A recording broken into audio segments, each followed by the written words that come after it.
Først og fremmest så er jeg glad for at stå her til min første grundlovstale. Jeg har lavet en tale og skrevet den på forhånd. Den var 6 minutter, så jeg har 4 minutter, hvor jeg kan freestyle. Og normalt så freestyler jeg altid, når jeg taler. Men jeg tænkte, i dag der er det så væsentligt, at jeg gerne lige vil have de her pointer med. Min baggrund er, at jeg er håndboldtræner. Og det har været i mange år. Før det var jeg håndboldspiller. Og så er jeg født og opvokset i Grønland med en dansk far. Han sidder der, rækker lige hånden op. Og han er god til at tage billeder, så når der går ind og tager billeder, så er det ham, og det har han altid gjort. Og jeg vil egentlig også gerne hylde alle fædre i dag, fordi det er fars dag. Jeg ikke selv blev klappet, så klap lige alle fædre i dag. I er jo vigtige for os, fædre, og jeg er også selv far til 2 drenge på 10 og 12 år, og det betyder meget for mig, og det er egentlig også derfor, jeg sætter op i politik, fordi at Gud forbyde det, hvis jeg skal sende dem til Ukraine om en 4-5 år, det vil jeg være meget, meget ked af, og derfor så var min intention om at stille op, det var primært for ligesom at stoppe alt det krig og ufred, der er i verden, og sørge for, at min drenge ikke skulle ind et eller andet mærkeligt sted, sammen med alle andre drenge, som bor og lever her i Danmark, og for den sags skyld i hele verden, for jeg synes ikke, at verden er bekendt med alt det krig og ufred. Så det er egentlig min baggrund. Og så vil jeg også gerne lige takke jer alle sammen, fordi jeg synes, I skal give sådan en hånd. Jeg ved godt, der er faldet nogen fra efter senior, dem er gået, men det er jo sådan, det er, når toppen kommer, og det er bare også tilbage, så falder nogen fra. Men giv lige sådan en stor hånd, fordi jeg er kommet i dag. Fordi jeg ved, at Radikale er jo et parti, der måske har oplevet en lille tilbagegang. Det er ikke nogen hemmelighed, at det her mandat, vi rigtig gerne vil have tilbage til Fyn, det vil jeg kæmpe indet for, sammen med Anastasia og Kim, og det vil jeg gøre sammen med jer. Og det skal vi selvfølgelig gøre både til kommunalvalget, hvor vi skal sørge for at få vores mærkesager ud, og vi skal også gøre det til folketingsvalget, hvor vi skal have det her mandat tilbage. Og hvem det bliver, det er sådan set ligeglad med, at vi skal bare det tilbage. Jeg er teamplayer og været med i håndbold i så mange år, at man kan ikke klare sig uden et hold. Og dem, der tror det, de tager fejl. Så det bliver et teamwork for at få det her mandat tilbage, så vores radikale politik kan komme frem på verdenskortet. Yes. Og så vil jeg gerne sige tak til Thomas, fordi at jeg har en god ven her, som har sagt ja til at være en lille del af min kampagnegruppe. Jeg har lært, at man skal være en del mennesker, og han er gymnasielærer og underviser i historie og samfundsfag, så han har masser af viden. Så det bliver fedt nok at komme til at arbejde lidt mere med det her fremadrettet. Så det var ligesom de her 4 minutter, jeg fik som optakt til talen. Jeg har skrevet den ned, for ellers så får jeg ikke det hele med jo. Og jeg har læst den op for min kone adskillige gange. Hun synes selv, den er god, så må vi se, om I også synes, den er god. Det skal hun også sige, er det ikke rigtigt? Godt nok. Var det fyldestgørende nok i forhold til min baggrund? Sådan der. Frihed for Loke såvel som for Thor. Sådan skrev Grundtvig, og det er ikke bare poetisk, det er essensen af et frit og oplyst samfund. Et samfund, hvor vi ikke kun forsvarer friheden for dem, vi er enige med, men også for dem, vi er jo dybt uenige med. For ellers er det ikke rigtig frihed, og slet ikke et demokrati. For det handler ikke om helte og skurke, det handler om retten til at være uenig, og det handler om retten til at være en del af samfundet, uanset hvem man er. I dag, i 2025, er det vigtigere end længe, at vi taler om demokratiet. For det er ikke en selvfølge. Det bliver udfordret fra alle sider, ikke mindst af verdens mest magtfulde mand, Donald J. Trump, hvor sandhed er blevet valgfri, og hvor institutioner, som burde beskytte demokratiet, bliver svækket indefra. Den grundlov, vi fejrer i dag, beskytter ikke kun dem, vi er enige med, men den beskytter os alle sammen. Jeg tror ærligt talt, at Grundtvig vender sig i graven. Og når vi nævner Grundtvig, så lad os lige nævne Georg Brandes. Brandes, der mente, at man skal sætte problemer til debat. At se virkeligheden i øjnene.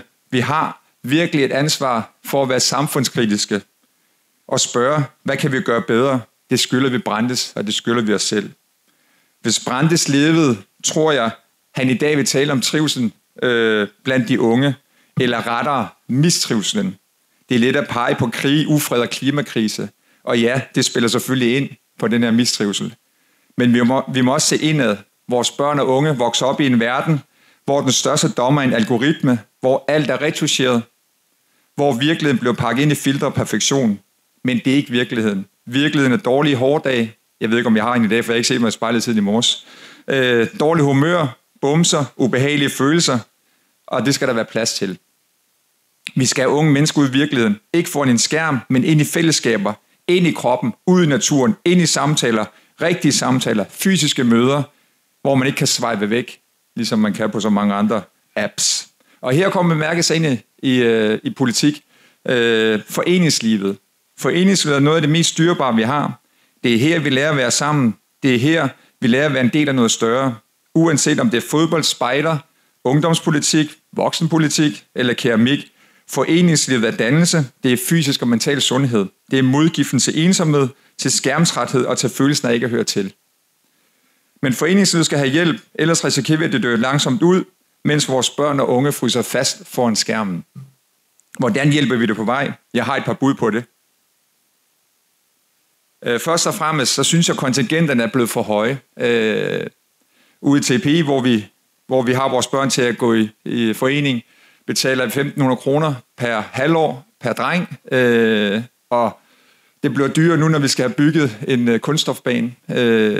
Når de også skal gå til håndbold, så er det 1.500 yderligere oveni, og det begynder at ramme et loft, hvor selv vi, som tilhører den bedre middelklasse, begynder at synes, at det er hårdt. Så synes jeg, man skal rabat, når man dyrker flere aktiviteter i samme klub, eksempelvis både håndbold og fodbold, hvor det gør vores børn. Hvorfor er det, vi skal betale fuld pris hver eneste gang, man melder sig ind til noget nyt? Så synes jeg, der skal være gratis kontingent til børn i udsatte familier, og så skal der være en direkte bro mellem SFO, skole og foreningsliv, så man kan gå direkte fra skolen, SFO'en over foreningslivet. Der får et stort split i min optik på tingene. Og så synes jeg også, at der skal være betalt timeløn til frivillige og ledere i udsatte boligområder. Fordi hvis foreningen skal løfte socialt, så skal vi også investere i dem. Og så skal vi hylde frivilligheden, både synligt og offentligt, med tak og anerkendelse. Jeg har en bror, som er frivillig træner i TPI på håndboldsiden, og han er afsted rigtig, rigtig meget. Jeg har en god ven, som har været frivillig i lang tid. Thomas har været frivillig i Stjernen, og det er ufattelig mange timer, de bruger på at være frivillige. Mange af jer her er også frivillige, og vi bliver nødt til at hylde jer og anerkende det meget mere, og ligesom gøre det til en stor del af vores samfund, at vi skal have flere frivillige. Men det handler også om rammerne. Ude i TPI eksempelvis, jeg ved det også fra andre steder i byen, der mangler vi faciliteter. Vi har et håndboldhold, der må køre til ubåd 1 gang om ugen for at træne håndbold. Og det kræver, at man har en bil og nogle forældre, der har ressourcer, tid og kræfter til at tage det ud. Og alle forældre har ikke den tid og de ressourcer. Og det paradoksale i det her tilfælde er jo, at som jeg har forstået det, så er der egentlig penge nok i kommunekassen til at bygge nogle haller. Men bureaukrati, regler og statsstyring gør, at det bliver svært at få lov til at bestemme det selv. Og det vil jeg rigtig, rigtig gerne lave om på, hvis jeg bliver valgt ind i Folketinget, og få lidt mere selvstyring på de her ting, så vi kan få lov til at bygge de faciliteter, vi har brug for, især hvis pengene er til det. Det var det nære. Lad os prøve at løfte blikket lidt til verdensscenen. Jeg stillede op til politik og meldte mig ind i Radikale, da Trump han ville annektere Grønland. Det lød som en joke. Men det var det ikke. Det var ramme alvor. Ordene fra Trump er uhyggelige i sig selv, men at der rent faktisk kan ske, at han annekterer Grønland, er endnu mere uhyggeligt. Jeg har læst nogle beretninger fra nogle specialsoldater, hvordan det kan foregå i nattesmule mørke, hvor man lander i Nuuk, kører ind og så videre, og besætter alle institutionerne i løbet af 0,5, og det kræver bare et par hundrede mand, så er det overstået. Det er meget uhyggeligt. Og det vil sige, at det er et faktum, at vi ikke længere kan tage demokrati, frihed, internationale rettigheder og spilleregler for givet. Verden er blevet en legeplads for oligarker, tech-giganter, autokrater, hvor alt gøres op i penge og magt. I min optik handler politik ikke kun om penge og magt. Det handler om værdier, om menneskesyn, og det ansvar, vi har over for hinanden, over for verden. Og det ansvar gælder også klimaet, for vi er travlt. Vi står i en klimakrise, og vi mærker det allerede. Vores fjord er kvalt i kvælstof. Grundvandet er fyldt med pesticider. Alt for meget af det kommer fra en fødevareproduktion, der er løbet løbsk. Vi er nødt til at spørge, hvorfor producerer vi så meget kød? Hvorfor spiser vi så meget kød? Hvorfor tillader vi pesticider, der ødelægger vores grundvand? Hvorfor bliver dyrefoder vigtigere end rent drikkevand og fjorde uden fedtemøg? Vi må turde gentænke vores landbrug, turde sige nok er nok. Vi kan ikke være det bekendt, hverken for vores børn eller vores børnebørn. Vi har et valg. Enten vælger vi fremtiden, eller også vælger vi fortidens dårlige vaner. Vi kan ikke få begge dele. Hvorom alting er, vi har brug for radikal politik. Vi har brug for et menneskesyn, der sætter værdighed, fællesskab og klima over frygt, had og kynisme. Min påstand er klar. Hvis alle verdens ledere havde radikale venstre som politisk ståsted, så var der ikke en eneste krig i gang, et eneste sted i verden. Det kan lyde naivt, måske endda idealistisk, men i en verden, der ofte vælter baglæns, er det ikke idealisme, vi mangler. Det er mod. Mod til at se problemerne i øjnene. Mod til at snakke sammen. Mod til at ville fred frem for krig. Og sidst, men ikke mindst, mod til at handle og tage ansvar. Derfor siger jeg, hvis ikke os, hvem så? Hvis ikke nu, hvornår så? Vi har brug for en plan B. Tak.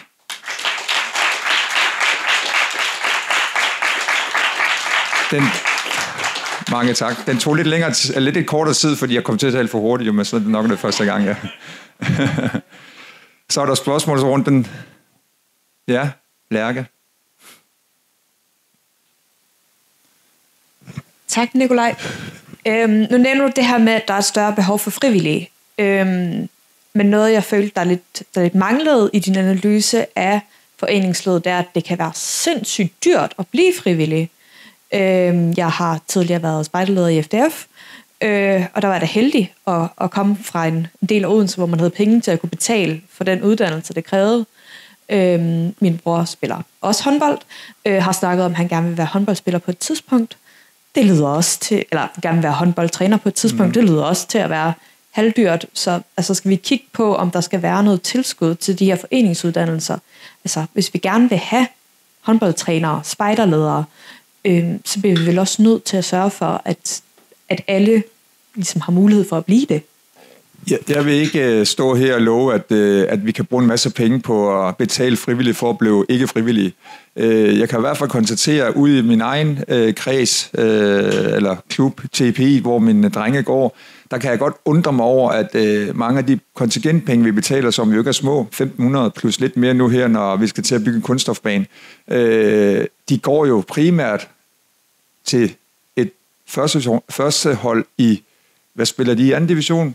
Danmarksserien, ja. Og jeg synes grundlæggende, det er forkert. Jeg synes, det er helt fair. Jeg kan godt lide professionel sport. Jeg er jo selv en del af det, og har været det som spiller og som træner mange år. Men der er jo ingen grund til, at vi render rundt og betaler et par tusind eller 5 for spillere på sekunderniveau.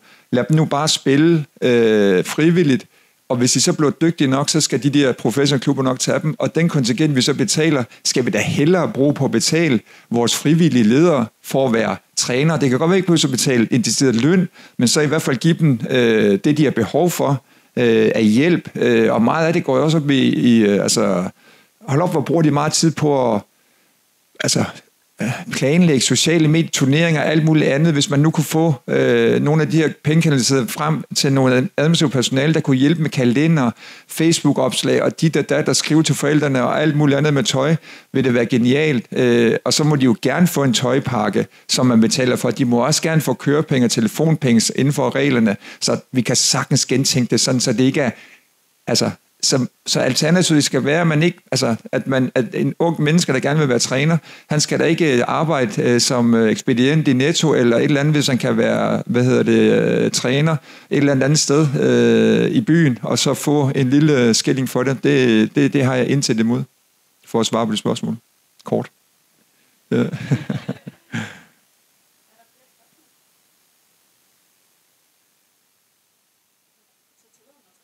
Ja, mange tak.